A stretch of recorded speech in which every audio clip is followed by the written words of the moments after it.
Early puberty అన్నది hormonal disturbances, dairy products వల్ల, బర్గర్‌లు, పిజ్జాలు తినడం వల్ల అసలు లైఫ్ స్టైలే మారిపోయింది. షుగర్స్ బాగా ఎక్కువగా అయిపోయాయి. ఇలా బ్రాడ్‌గా అర్థమవుతోంది కానీ కోరిలేషన్ ఏమిటో ఎవరు అర్థం చేసుకోలేకపోతున్నారు.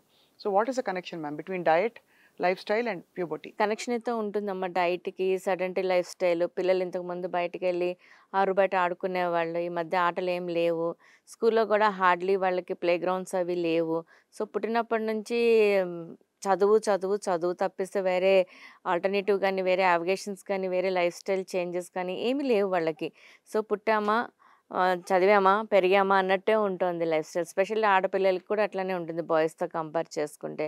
ఆడపిల్లలకి ఏంటంటే ఓవరీలో చేంజెస్ 8 ఇయర్స్, 9 ఇయర్స్‌కి చేంజ్ అయిపోతుంది. సో, హార్మోన్స్ కూడా దానికి తగ్గట్టుగా పెరిగిపోవడము, ఆహారం గూడా మీరన్నట్టు పిజ్జాలు, బర్గర్‌లు ఎండ్‌లెస్‌గా తినడం మూలాన సెడెంటరీ లైఫ్ స్టైల్ ఒకే చోట కూర్చోవడము, ఆటలు, పాటలు ఏం లేవు.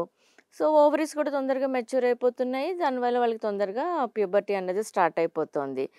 సో, చాలా రేర్‌గా కొన్ని సందర్భాల్లో మాత్రం ఓవరీలో పెద్ద పెద్ద సిస్ట్‌లు ఏర్పడడం మూలాన కూడా ఎర్లీగా ప్యూబర్టీ అనేది స్టార్ట్ అవుతుంది. But that is very rare cause.